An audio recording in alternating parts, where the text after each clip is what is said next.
Há muito, muito tempo, quando as florestas da Amazônia ainda eram jovens e os rios corriam como fios de prata sob o olhar atento dos deuses, a selva era habitada por seres mágicos e espíritos antigos. Cada árvore, cada animal e cada sopro do vento tinha uma voz, uma vontade e um segredo. Entre todos os seres que caminhavam sob o sol e a lua, nenhum era mais temido nem mais respeitado do que a onça pintada, a senhora das sombras da floresta. Dizem os anciãos das tribos que a onça nem sempre foi uma caçadora solitária. Houve um tempo em que ela caminhava entre os homens, falava sua língua e era a guardiã dos segredos da vida e da morte. Era chamada de Iaraíra, a mãe das manchas, filha da terra e do espírito da noite. Sua pele, coberta por círculos dourados e negros, refletia as estrelas do céu. Por isso diziam que ela trazia o firmamento em seu corpo.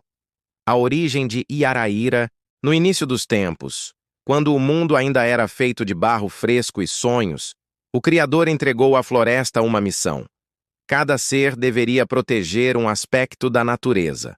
O gavião cuidaria do ar, o peixe dos rios, a cobra das profundezas da terra, e a onça seria a guardiã do equilíbrio.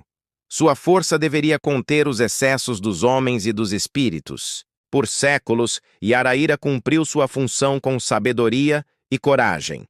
Ela observava os homens crescerem, construírem aldeias, caçarem e pescarem, mas também via sua ganância despertar.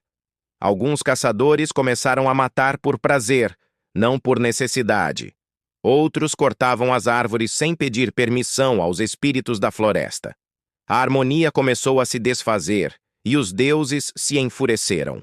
Foi então que o espírito da noite desceu à terra e chamou Iaraíra.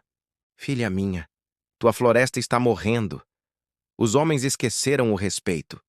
Tu, que és a guardiã, deves ensinar-lhes o medo. E assim, a onça deixou de falar como os homens. Sua língua se transformou em rugido, e seus olhos passaram a brilhar como fogo. Desde aquele dia, tornou-se uma sombra viva, um espírito que anda entre o mundo dos vivos e dos mortos. Onde seus olhos se acendem, o silêncio cai, e até o vento hesita em soprar. A aldeia dos caçadores. Em uma das margens do Rio Negro existia uma aldeia próspera, cheia de gente valente. Os homens eram grandes caçadores e as mulheres, sábias curandeiras. Mas a fartura lhes subiu a cabeça. Começaram a caçar mais do que precisavam e a zombar dos antigos rituais. Um velho pajé os advertiu. A onça pintada observa. Quando a mata chora, ela vem cobrar o que é devido. Os jovens riram. Diziam que isso era superstição de velho. E numa noite de lua cheia, um deles, chamado Ubiratã, decidiu provar sua coragem. Pegou sua lança e foi caçar a onça sagrada. Entrou sozinho na floresta, guiado pelo brilho prateado do luar.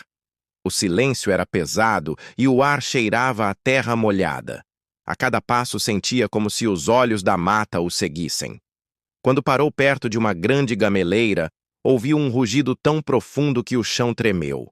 Das sombras surgiram 2 olhos dourados. Era Iaraíra. A onça avançou com passos lentos, majestosos. O Biratã ergueu a lança, mas sentiu as pernas tremerem. A fera não atacou de imediato. Em vez disso, falou. Sim, falou, com uma voz que soava como trovão misturado ao sussurro das folhas. Por que desafias o espírito da floresta, homem tolo? O Biratã caiu de joelhos, aterrorizado. Nunca vira um animal falar. Eu queria provar minha coragem, balbuciou ele. A coragem não se prova com sangue inocente, mas com respeito, respondeu a onça. Tua aldeia esqueceu o pacto, por isso o equilíbrio será tomado. Num salto, Iaraíra desapareceu entre as árvores, e um grito ecoou ao longe. Um grito que não era humano nem animal, mas o som da própria selva despertando. A maldição. Na manhã seguinte, os caçadores da aldeia encontraram o Biratã às margens do rio, inconsciente. Quando acordou, ele estava diferente. Seus olhos brilhavam em dourado, e manchas escuras cobriam seus braços e peito. O pajé percebeu o que havia acontecido. A onça marcou-te, rapaz. Agora tu és parte dela. O Biratã se tornou meio homem, meio fera. À noite, transformava-se em uma criatura selvagem e sumia na mata, caçando os que ofendiam a natureza. Com o tempo, passou a ser chamado de Filho da Onça Pintada, o guardião sombrio que protegia a floresta contra os invasores. Mas a maldição não parou por aí. A cada geração, um descendente de Ubiratã nascia com os olhos dourados, sinal de que a alma da onça vivia neles. Esses filhos eram destinados a proteger a mata, e muitos se tornaram guerreiros ou pajés poderosos. Alguns, incapazes de suportar o fardo, desapareciam na selva e nunca mais voltavam. O encontro com o explorador, séculos depois, quando os brancos chegaram à Amazônia em busca de ouro e riquezas, começaram a surgir histórias entre os seringueiros e missionários. Falavam de uma onça gigante, maior do que qualquer outra, que caçava à noite e deixava pegadas que pareciam de fogo.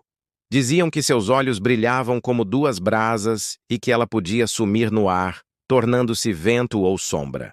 Um explorador chamado Henrique Vasconcelos ouviu essas histórias e decidiu caçar o animal para provar que não passava de superstição.